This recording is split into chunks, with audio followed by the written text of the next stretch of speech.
¿Sabía usted que Gavilanes, la empresa vinculada a uno de los artífices del Pacto de Alameda que dio la alcaldía a Jácome, es la mejor valorada para llevarse el contrato del bus pese al criterio del interventor municipal? ¿Sabía que la crisis en el PSOE gallego sigue sumando nuevos capítulos hasta convertirse en el gran culebrón de la Navidad? ¿Sabía que 2026 será año oteriano y que hace 25 años, tal como apunta la hemeroteca de la región, dijo adiós el Cinesesteira? Las preguntas que usted se hace cada mañana también nos las hacemos aquí. Las respuestas en 15 segundos arrancan Portada.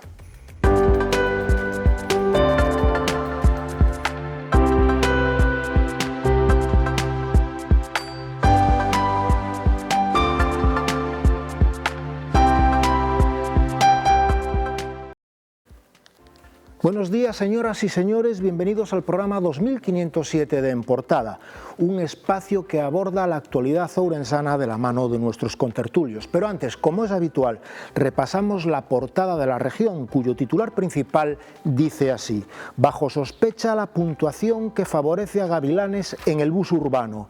El interventor municipal ve un trato desigual en la valoración de las ofertas presentadas. La actual concesionaria Avanza reclamó recientemente la anulación del concurso. El diario también señala que la Ejecutiva Provincial del PSOE pide al alcalde de Barbadás que deje sus actas tras la denuncia interna por acoso laboral presentada contra él, al tiempo que Valcárcel insiste en su inocencia y lo ve una cortina de humo por la negligencia de Besteiro en el caso Tomé. Otra noticia es que Ourense tiene 35 autónomos más que al inicio de año, lo que rompe la endémica caída de este colectivo. La foto de portada es para el partidazo copero de hoy en Ocouto entre el Ourense Club de Fútbol y el Athletic de Bilbao, con Iñaki Williams en el centro de la imagen. Para analizar estos y otros asuntos contamos con dos nosos analistas habituais da región, Antonio Troitiño. Benvido, Antonio. Bo día, moitas gracias. Tamén contamos co responsable de Cáritas en Ourense, José Ángel Feijó Mirón. Benvido, José Ángel. Bo día. E tamén contamos co presidente da Asociación Agromadas, Manuel Herminio Iglesias. Benvido, Manuel. Hola. Sin más demora, arrancamos con el primer tema del día. La empresa vinculada a José Luis Gavilanes, uno de los forjadores del acuerdo para que Jácome fuese alcalde, el denominado Pacto de Alameda entre PP y DO, integra la oferta más valorada del concurso del bus urbano. El interventor municipal desacredita el informe técnico que coloca a Gavilanes a la cabeza y una de las competidoras, Avanza, actual concesionaria, ya ha reclamado la anulación del concurso. Antonio, que opinión? Eu cando veño aquí, veño ca firme vontade de digo, hoxe vou ser optimista. Pero claro, pues, chego e plantame estes titulares que me planta aquí e quen pode ser optimista? Vamos a ver. Eu creo que unha concesión de bus urbano probablemente sexa unha das decisións máis importantes que se poden tomar non nunha legislatura, porque normalmente vai durar bastante máis que unha legislatura. Por tanto, das que se toman en 10 anos. O bus urbano ten unha finalidade que vai moito máis alá de levar xente dun lugar a outro. O bus urbano é un modo de integrar, de diseñar, de crear cidade, de modo de cidade que queiramos ter. E iso hai que integrarlo dentro dun plan xeral de mobilidade que debería de estar coordinado coa Xunta de Galicia e implantar, como non podía ser de outra maneira, aquela mancomunidade de transporte que alguén deixou creada hai 30 anos e ainda non se implementou. Por tanto, esa é a primeira eiva notabilísima, non? A segunda, si nesta concesión, neste concurso, participa Gavilanes, debería de extremarse a vixiancia non por ningunha outra razón que por acreditar unha transparencia total e absoluta, porque pode haber quen pense que, oiga, en fin, un favor págase con outro. Eso hai que desterralo total e absolutamente da acción política e a única maneira é total e absoluta transparencia. Como pode alguén xustificar que antes de sacar unha concesión a concurso se compren a costa do erario público dos aforros dos ourensáns uns autobuses novos descoordinados uns con outros, que non teñen nada que ver ca funcionalidade uns e outros, ca funcionalidade que vai a dar unha empresa nova que se instala, que fará un diseño de transporte urbano con comunicacións telemáticas, etc., etc., e vostedes xa ten unha aportación de autobuses que costaron uns cartos e que de outro modo serían moitísimo máis rentables incorporados a través da concesión, pois probablemente habrá que pensar que se pode obter cando se compran eses autobuses, pensar mal e o mellor acertase. Pero chegados a este punto, onde estamos? Que é o que pode suceder? Pois todo apunta a que vai suceder o que sucede casi sempre no Concello de Ourense, que terminamos nos xulgados, que perde Ourense, que perden os cidadáns, que as empresas que concurren veñen de mala gana, habrá empresas que non concurren, porque non se dan as garantías para que empresas serias participen, que concurren sin que un dos elementos a valorar sea precisamente a estrategia de coordinación de frecuencias coas líneas interurbanas que chegan, expandir ese transporte ata os 20 concellos limítrofes de Ourense, etc.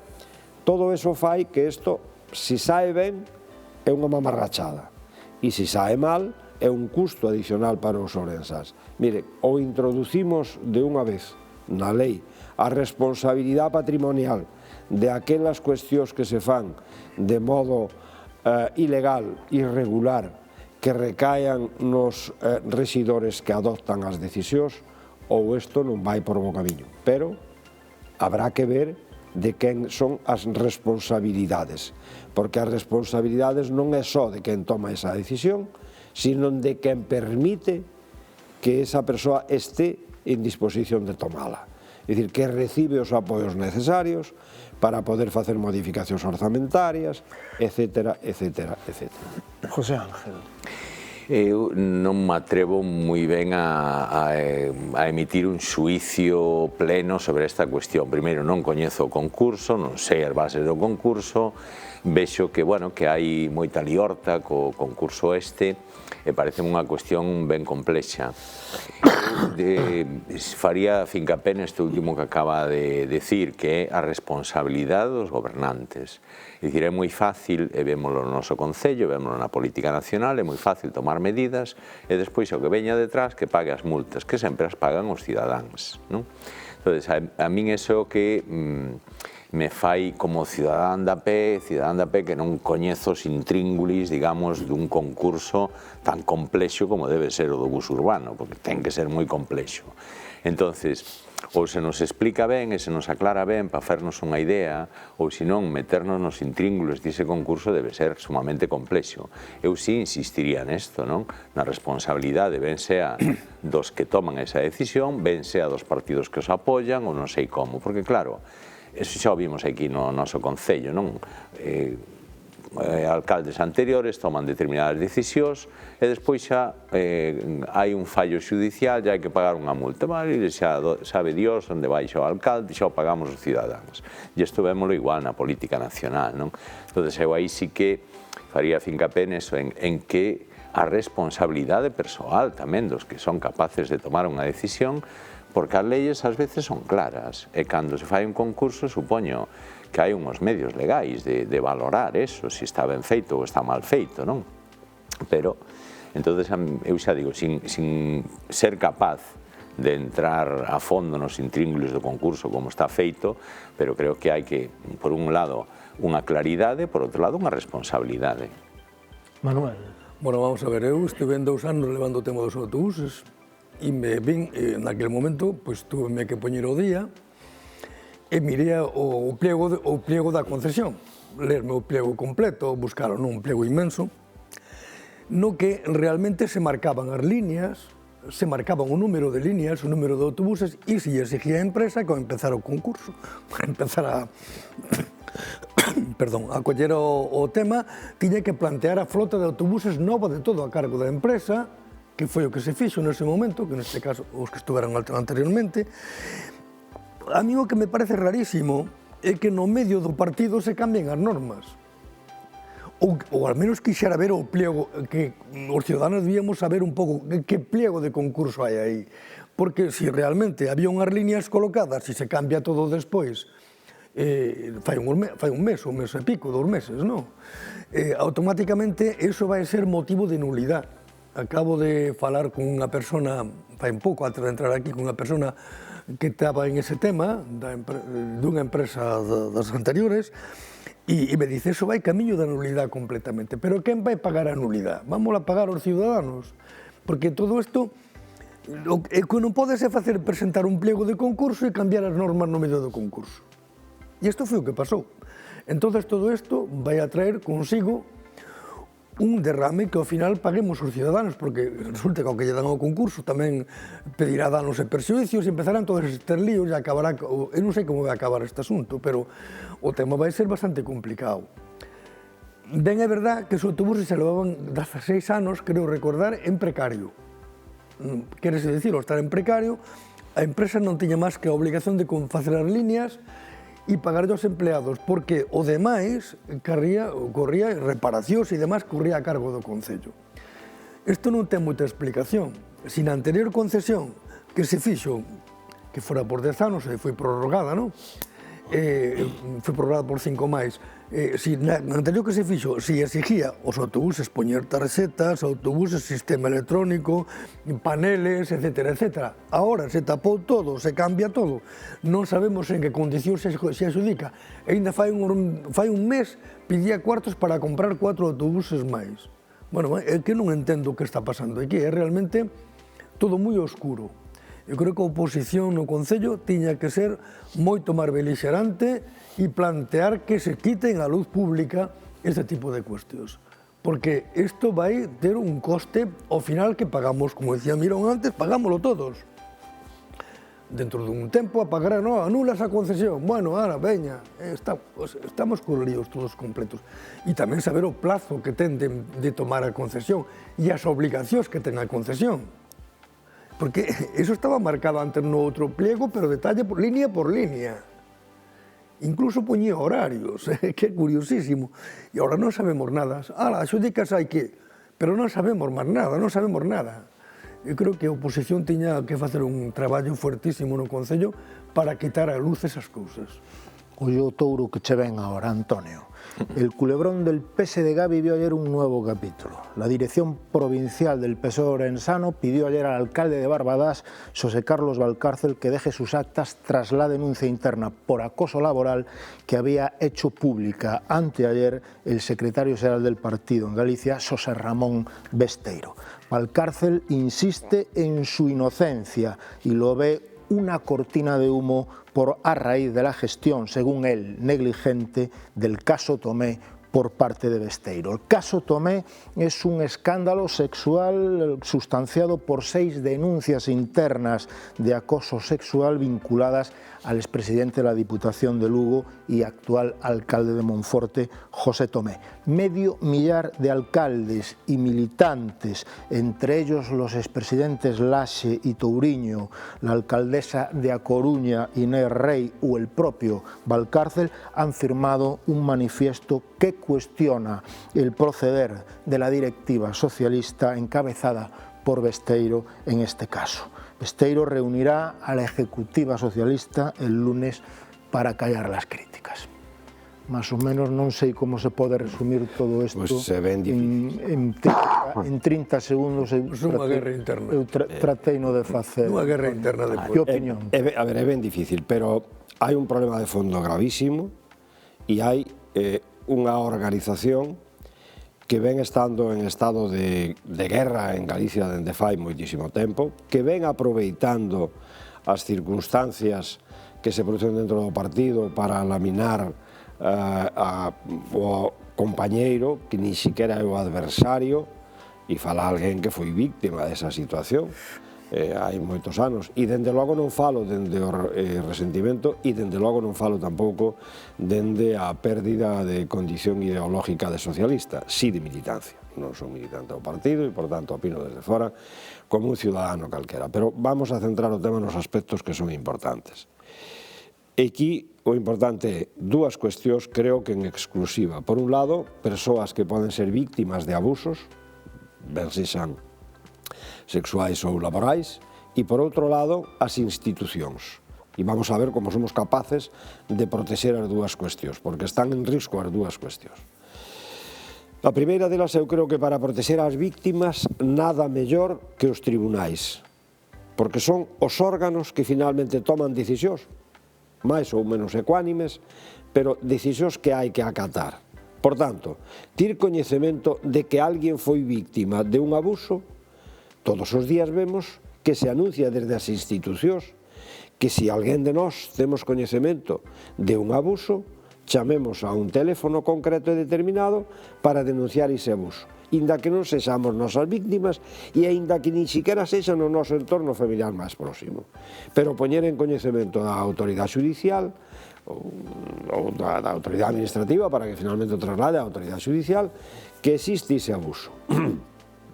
Por tanto, eu non entendo en absoluto como podo diseñar un protocolo interno para protexer a víctima no que me leva a unha investigación propia. Está obligado pola lei, Sí, pero explícome. O que quero dicir é que creen o protocolo, o primeiro punto do protocolo deberá decir, no momento mismo en que teñamos coñecemento de que se produce un abuso, trasladamos o tema á Fiscalía. E a partir de aí, usted faga o que pero queira. todas as empresas teñen obligación de ter un protocolo interno, Que sí, que eu non discuto eso. Eu digo que se eu teño o protocolo, o primeiro que debo facer é, cando teño coñecemento de que se produciu un abuso, traslado, igual que como ciudadano teño a obligación de trasladalo. E despois, eu axudo a protexer a víctima. E como axudo? Dándolle amparo judicial, acompañándoa, protexéndoa para que non poda seguir sendo víctima dese abuso, personándome nun xulgado, etc. Pero como pode ser posible que se teña producido unha situación de denuncia interna, por exemplo, dice o home de Madrid, Paco non sei que, é igual. Salazar. Bueno, Paco Salazar. E a día de hoxe, o Partido Socialista ainda non se personou na Fiscalía. Non só non se personou, senón que dixo que de momento non se iba a personar. É dicir, pero durante todo ese traxecto pódense alterar probas, poden pasar mil historias. E vamos a ver, o que quero decir sobre todo é que se ten acreditado con estas dúas ou tres actuacións que ese procedimento non é eficaz. Que haxa protocolos é bon, pero ese protocolo, eu digo que no primeiro punto ten que poñer no momento mismo en que alguén teña coñecemento de que se produce un abuso, Fiscalía. E Fiscalía que adopte as decisións que considere oportunas. E, mentras tanto, eu sigo traballando co meu protocolo. Pero ata de agora, iso tense demostrado que é inoperativo. Segunda cuestión, institucións. Cuidado co que facemos cas institucións, porque non sei se nos acordamos todos de que hai uns anos decíamos, en cuanto que haya unha denuncia contra un señor, inmediatamente tiene que dimitar e marcharse non sei que. Cando nos demos conta xa dice, oiga, non, millor cando se ha imputado, porque desmontaban esas institucións todas. Acordádesvos todos de la Madrid en Castilla León, que foi denunciado por un tal José María Aznar, de la Madrid, 10 ou 15 anos despois, resultou absolto de todo, pero José María Aznar xa tiña asentados os seus reales en Castilla e León. Vamos a ver, os mismos que están dicindo eso, primeiro, a min isto parece un coletazo da política nacional, que vamos, é un pouco triste e deprimente o que estamos vendo a nivel da política nacional. E despois xa, cando un é culpable? Cando o denuncian, cando está imputado ou cando hai un xuicio? Si os mismos que din, no momento que se fai unha denuncia, esa persona ten que abandonar o seu posto, que o fagan todos. Vale? É dicir, onde poñemos o criterio? Porque ese risco témolo todos, é dicir, calquera de nós, que temos algo público ou que traballamos en algún sitio, alguén nos pode acusar. Entón, no momento que nos acusan, somos culpables, no momento que nos citan como testigos ou como imputados, ou no momento en que hai un fallo judicial, que utilicen sempre o mesmo criterio. Porque, claro, un está un pouco farto de cando é do outro partido, no momento que se fai a denuncia, xa é culpable. Cando é do propio partido, non, hai que esperar o xulgado. En que quedamos? E iso é o que, e despois, claro, o ver tantas barbaridades deste tipo, de acoso de todo tipo, algunhas xa xulgadas, a nivel nacional un di, bueno, cal é a clase política que nos goberna? É unha cousa bastante mala. Non afecta só a política, desgraciadamente. No, bueno, pero refírome, porque ahora estamos falando dun... No, vamos a ver, tamén afecta a Igrexa, eu síntome aludido neste tema, é dicir, no sentido de que algún compañeiro ou un profesor, non? De repente denunciate un rapaz e xa eres culpable, simplemente pola denuncia. Non sei se me explico, porque este risco témolo todos, non? Entón, utilicemos o mismo criterio. Pois eso era o que... Vamos a ver, hai unha cuestión que a mí me chama a atención bastante, que moitas desas denuncias que se fan nun partido internamente non se sustancian ni se presentan nos xuzgados. Co cual, demostra que pode haber un endeblez bastante importante, non? Bastante importante. Cando tú non queres ir ao xuzgado, se tú tes razón, vas directamente e denuncias onde tes que ir á xusticia, non? E se está levantando toda unha especie de unha espiral de decir, venga, hai que dimitir, hai que marcharse. Ora poño o exemplo no alcalde de Barbadas, non? Digo, vamos a ver, un acoso laboral. Pois bueno, se está acosando laboralmente, vai aos tribunales e acabou a papeleta. Pero non, a mí dame a sensación de que todo isto se está utilizando como unha guerra interna incluso, ora falo do PSOE, porque o Partido Socialista en Ourense sempre tuvo 1000 trifulgas. Foi unha organización moi inestable. Non sei por qué, pero sempre tuvo muchísima... Aparte de ter unha clientela, digamos, de votantes importantísima, que é moi fixa, pero internamente como organización tuvo sempre moitas, bueno, idas e voltas, non? Entonces, que sucede? Que unha persona ven, agora unha persona denúnciate sin máis e tes que marcharte para casa. Eu tomo como exemplo o alcalde, cando foi o de Paco Rodríguez en Ourense, e o alcalde de Lugo, aquel señor, que Orozco, dixo, eu non dimito porque non fixe nada malo, e ao final tiña razón, non? Claro, entonces, cual é a postura que tomas? Eso de querer, yo soy el más purista de todos, pareceme un pouco aberrante, e sobre todo que dentro deso tamén hai inquidias de poder situarse en postos de poder para poder acceder ao poder en algún momento, non? Listas o que sea, non? Eu creo que é un tema que hai que tomar con moita cautela. O esta mañá na radio escoitei que en Extremadura tamén hai un caso tapado importantísimo que leva xa varios meses aí, que saltou a luz agora, non? Con grabacións e demais, non?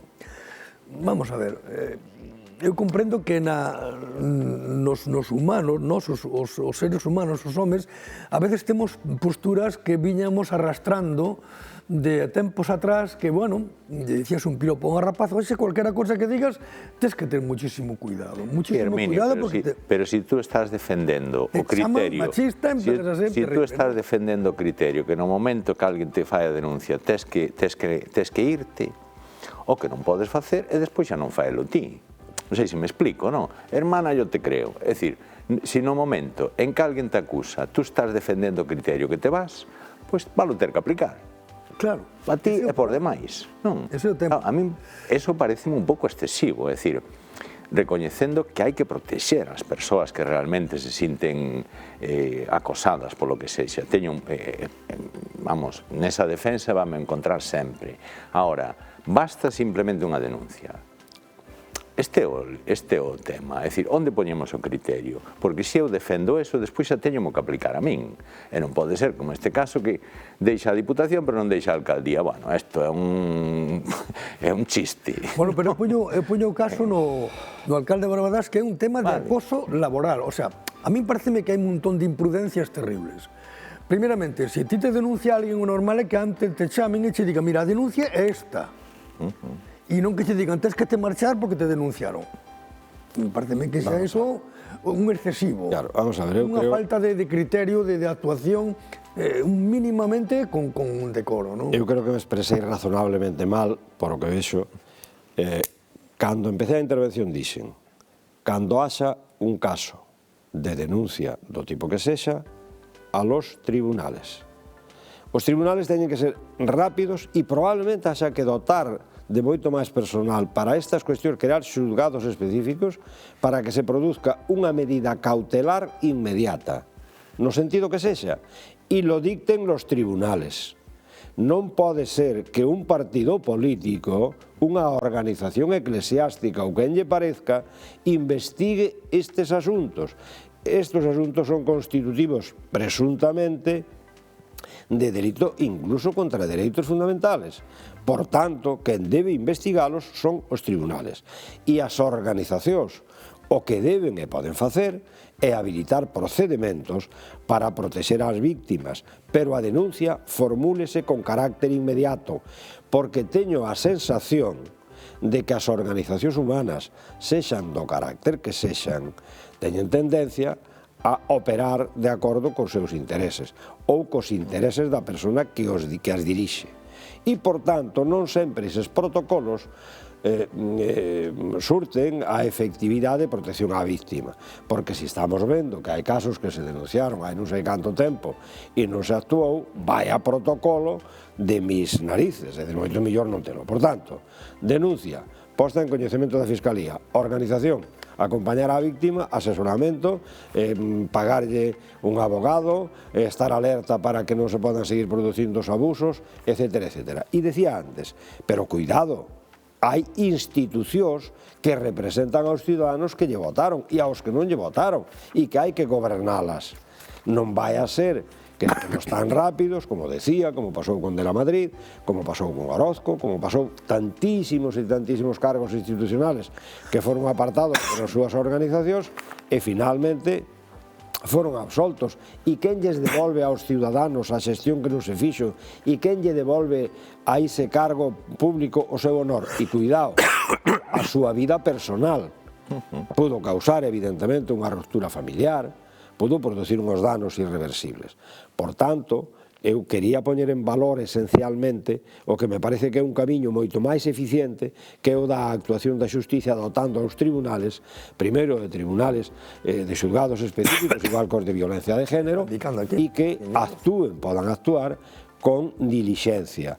E, desde logo, cando hai organizacións e ningunha está en disposición de dictar leccións, moito menos en Ourense, que vimos de casos pasados tamén, por tanto, que deixen de utilizar estes casos, como se está facendo tamén na política nacional, como vosotros sois, é dicir, os delitos cométenos os seres humanos, e cométenos na Iglesia, nas organizacións políticas, na xudicatura e en todos os sitios, e non poden pretender ser rentabilizados de modo torticero por as organizacións. Pero hai un pequeno matiz.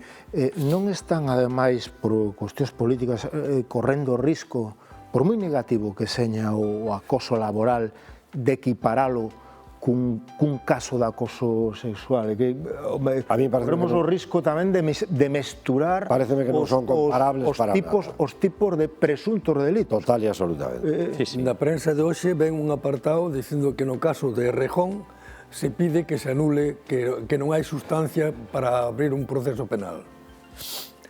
Bueno, é o mismo un acoso laboral que un acoso sexual. Non é, para nada. Hai cousas que a veces parece que nos extralimitamos e queremos ser os máis puristas en todo e depois, claro, veñen as consecuencias, non? Veñen as consecuencias. Eu creo que no tema das dimisións, acórdome perfectamente cando antes o Partido Popular, concretamente, dicía imputaba a unha persona hasta que se xulgaba e había sentencia, non se dimitía. Esas eran as normas que tiñan. Nos outros grupos políticos nos que tamén estuve no seu momento, ya imputaba ou calquera cosa, venga, hai que escapar de aquí, fuera, hai que marcharse para a calle. Despois a realidade ao final pasaba como foi o caso de Demetrio Madrid, etcétera, todos eses casos que ao final non houbo nada, pero te fixeron o daño, non? Bueno, no das mulleres está sendo tamén bastante sensible. Eu comprendo que non se debe acosar a nadie, que ni moito menos, pero a veces moitas das cosas que dicen denuncias, pero despois non se sustancian en ningún tipo de xulgado, se quedan en sitio interno e non se atreven porque non teñen suficiente soporte para manter unha denuncia despois. Pero o dano faise antes, moito antes, e se te obligan a marcharte, e bueno, no caso do alcalde Barbadas, insisto, porque é un tema laboral, non é un acoso de outro tipo de cosas. É laboral. Ese tema sustanciase na xusticia. Punto. E se acabou a papeleta. Se que denuncia na xusticia se se sinta acosada laboralmente. Que leva habido fallos. Pero se hai condenados por sentencias de acoso laboral... Atende, Herminio. Hai condenados por sentencias de acoso laboral aos que lle están votando nas institucións a favor o PSOE e o PP. Ou non nos conocedes? Concello de Ourense. Claro. Concello de Ourense. Entonces, onde queda a hipocresía de mis... Pero iso é o que falamos, dicir, ahora é que funciona a pena do telediario, e canto máis bombo se faga de algo, pois evidentemente xa eres culpable. E isto o problema é que ademais se está invertindo a carga da proba, cousa que a xusticia é un pouco de tolos, é dicir, tú de momento, no momento que te denuncian, eres culpable.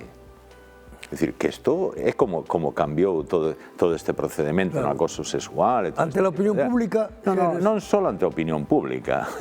De entrada, tú eres culpable. A ti denunciante, é o que traballo no ensino, na enseñanza. Denunciante un alumno, de entrada, apartante do teu posto de traballo. De entrada, eres culpable. Tes que demostrar a tua inocencia. É o mundo ao revés. Sí. Eu confío na xusticia. A xusticia, evidentemente, ten que ser moito máis áxil, moito máis rápida, non? Pero tampouco podemos caer nesto, non? Que para protexer esa superprotección da víctima, que habrá que protexela e habrá que cuidala, pero a protección da víctima non implica que xa sexa culpable o denunciado. Antes terá que actuar a xustiza, e Dios nos libre que nos toque a ninguén de nós, porque alguén te acusa de alguna cousa desas, e de entrada, amigo, van te apartar do teu chollo. Entonces, claro, isto tampouco é así, eu creo que é difícil, pero a solución deste é un pouco que a xusticia sexa moito máis áxil, que todos teñamos claro o criterio, si é no momento ou da denuncia ou da imputación ou de que realmente hai un fallo judicial. Non o poden decidir os partidos políticos, porque ademais, cando o deciden, non o aplican. Ese é o que me refería. Estamos con la florecita, a ver quen tiene la piel máis fina. Eu faría da seguinte maneira. A ver, chega unha denuncia ao partido, mira, aí está a denuncia, bueno, por mira moi ben, vale, manda a xudicatura que non tens que facer, vaite ao couso e se cuando as sustancias actuamos. No, pero se todas as empresas temos que ter, eu sei no por Cáritas, temos que ter todo un procedimento de protección, todo un procedimento ante as denuncias, parte deso, pero bueno, o que tú dis, o primeiro paso, lóxicamente, é denunciar ante a xusticia, non só internamente. Pois ainda non están denunciados estes casos diante da xusticia. Pero os casos, Antonio, con sentencia firme no Concello de Ourense, caso de María... Non acabo de decir. Quen dimitiu? Claro. É que claro... Eso é con sentencia. Claro, é que iso é incomprensible. E cando, ademais, hai que ir máis alá. É dicir, quen dimitiu? Vale, ti dis, como a sentencia ainda non é firme, non lle acarreou incompatibilidade, ai Dios, non me sale agora a palabra, cando leva a sentencia acompañado a inhabilitación.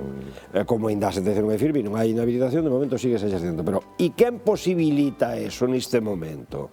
Os que teñen a piel moi fina en todos os sitios están posibilitando esta situación, porque esa situación tiña que haberse resolto. É dicir, cando hai alguén que ten 3 sentencias por acoso, como pode ter a piel tan fina de pedirlle a un alcalde meu que só porque hai unha denuncia de acoso o temos que apartar, e cando hai 3 sentencias por acoso permitimos que nas institucións siga habendo acosadores? A sensación de fora é que a ver quen fai máis ruido. Eu que faga máis ruido gana. Entonces, se eu teño que decir a ti, non, tú estás denunciado, facer todo o follón que se poida e entón ganas. Esta é a sensación, por triste que sexa, pero bueno. Bueno, antes de despedir o programa, levamos 3 minutos, un titular rápido, Antonio, a ver se somos capaces de resumir nun titular. O titular eu creo que sencillamente sentidiño. Estamos sendo capaces de apartar da acción política a calquera persona responsable que se asusta e non vai participar en política nunca. José Ángel. Sí, eu diría eso, precaución, sentidiño e despois xa honestidade. É dicir, pedirlle ás persoas, vamos, que traballamos por demais, home, que vale a pena. E despois, se me permites, felicitar a Navidad a todos. Por si acaso nos vemos, pois felicitar o Nadal e poñámonos de boas, que estamos con este espírito navideño que é unha cousa que vale a pena para todos. Manolo. Bueno, iba a dicir 2 cousas. Unha delas, que do que falamos no programa, que no principio, no tema dos autobuses, habrá seguramente nulidade de todo eso que montaron aí, Jaco mi compañía.